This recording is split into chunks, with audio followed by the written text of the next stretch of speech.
Olá! A gente vai começar a estudar hoje um pouco de princípios de contagem, ou a famosa análise combinatória. Para concursos públicos é uma parte importante. Normalmente, os concursos públicos chamam de raciocínio lógico essa gama de matérias, né? Que envolve lógica propriamente dita, com proposições, argumentos, análise combinatória e também probabilidades. Então, nessa aula a gente vai estudar análise combinatória. Muito bem. O que a gente vai tratar com princípios de contagens? Evidentemente, a gente vai tentar realizar contagens de forma eficiente e rápida. Por exemplo, o jogo da Mega Sena. O jogo da Mega Sena tem quantos resultados possíveis a cada sorteio? Ele tem exatamente 50.063.860. E esse número você tem que aprender a calculá-lo rapidamente, porque você não dispõe de muito tempo. Então a contagem que a gente fala não é a contagem 1, 2, 3, 4, 5, essa de 1 em 1. É uma contagem direta, rápida e eficiente. Para você realizar contagens, tem um princípio chamado princípio fundamental da contagem. É ele que fundamenta, te dá base para que você, a partir disso, possa realizar contagens rapidamente. E ele pode ser dividido em dois tipos. O princípio aditivo, como o próprio nome diz, adição, soma. Você soma as possibilidades para chegar ao total de um acontecimento. E o princípio multiplicativo, em outro modo, ele multiplica, né? Você vai ter que multiplicar as possibilidades para chegar ao total de maneiras de um evento acontecer. Imagine, para iniciar, que uma escola ofereça 2 esportes para a prática na educação física: basquetebol e futebol. Nas aulas, o aluno deve optar por uma única modalidade esportiva e definir a posição que gostaria de jogar. Então, no basquetebol, nós temos 4 posições: armador, lançador, ala e pivô. Basquetebol, 4 opções. No futebol, a pessoa vai ter que escolher entre zagueiro, meio-campista e atacante. Então tem 4 opções no basquetebol e 3 opções no futebol. Se o aluno vai escolher uma única modalidade esportiva, definindo exatamente a posição que ele quer, de quantas maneiras ele poderia fazer a sua opção? O que a gente tem aqui no problema? Quando o aluno escolhe basquetebol, uma das 4 opções, ao escolher, ele elimina todas as demais, né? A opção que ele quer do basquetebol. Se ele quiser uma posição atacante ou meio-campista no futebol, escolhendo uma opção que seja, todas as demais são eliminadas. Então as opções são exclusivas. Num problema como esse, quando as opções são exclusivas, a gente soma as opções. É por hipótese, na verdade, né? Ou é basquetebol, ou é futebol. Então a gente soma. Então a gente vai analisar isso no desenho, na ilustração. Observe. Então o aluno podia escolher entre basquetebol ou futebol, uma das duas. No basquetebol tinha 4 opções. No futebol tinha 3 opções. Então, 4 opções ou 3 opções vão produzir 7 opções possíveis. O que a gente vê aqui? As opções são exclusivas. Escolhida uma delas, as demais são eliminadas. É por hipótese. Ou é basquete, uma hipótese, ou é futebol. Hipóteses exclusivas, a gente soma. Esse foi o princípio aditivo bem simples, né, entender. Então, o que a gente tem num esquema didático para você?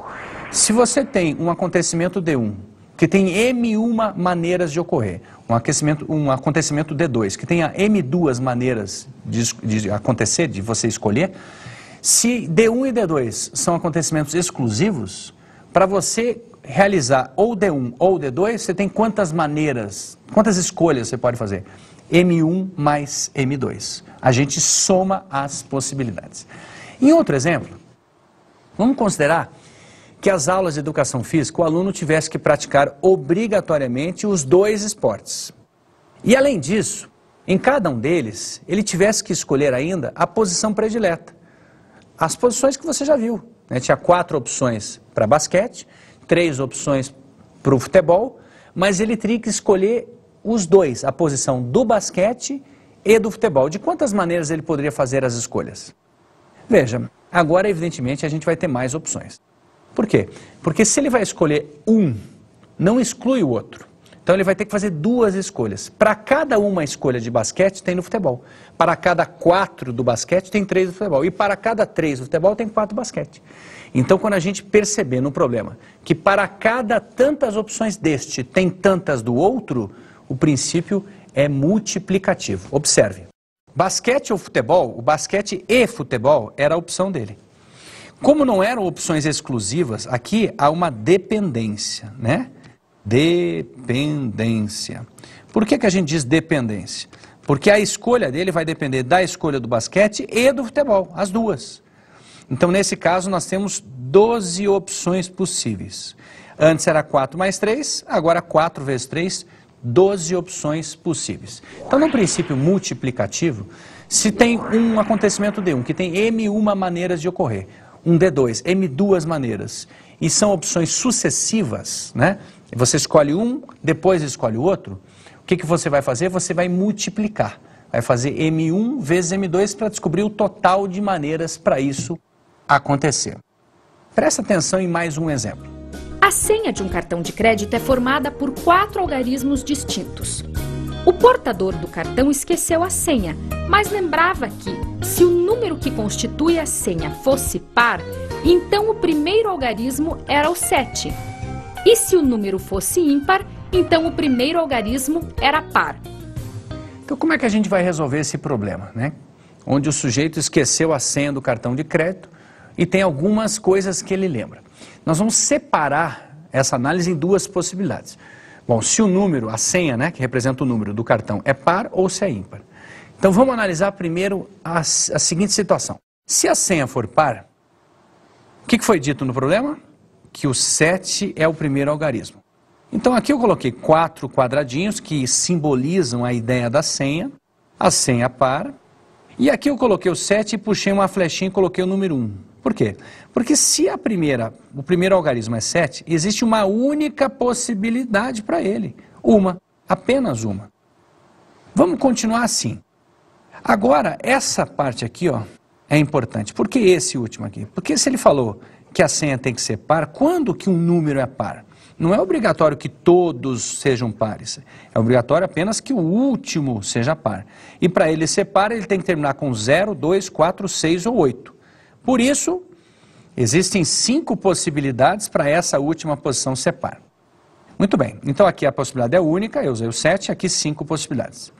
Agora raciocina comigo, nós temos 10 algarismos. Se um já foi usado aqui, o 7, e um dos 5 foi usado aqui, do 0, 2, 4, 6 ou 8, um par, qualquer que tenha sido, se ele disse que os algarismos não podem ser repetidos, são distintos, essa posição aqui, ela não vai ter 10 possibilidades, embora a gente tenha 10. Quantas opções eu vou ter aqui? Bom, eram 10. Já foi o 7, uma, e já foi um par aqui, 2. Então essas 2 são excluídas. Então quantas eu vou ter aqui? Eu vou ter apenas 8 possibilidades aqui. É o que vai acontecer, 8. Aí eu uso uma aqui. Quem quer que tenha sido das 8, não interessa qual foi, ela é eliminada. E, portanto, para essa posição, eu tenho uma possibilidade a menos que eu tinha aqui. E, portanto, aqui eu vou ter 7 possibilidades. Muito bem, essas são as opções para cada lugar da senha. O que eu faço agora? A escolha da senha é uma escolha que depende de cada um dos algarismos, cada um. Um diferente já muda a senha. Por isso o princípio é multiplicativo. Você tem que multiplicar. Esse pontinho aqui quer dizer vezes, né? Então, uma opção para cá, 8 para cá, 7 para cá, 5 para cá, vai dar um total de, multiplicando, 280 senhas pares possíveis. Essa foi a análise para a senha par. Agora, em outra hipótese, independente, vamos analisar para a senha ímpar. Observe. Na senha ímpar, o que a gente sabe? Que nessa primeira posição aqui, vai um algarismo par. Então, pode ser 0, 2, 4, 6 ou 8. O que mais que a gente sabe? Para uma senha ser ímpar, para terminar com ímpar, aqui no final tem que ser um ímpar. Quantas opções eu tenho de ímpar?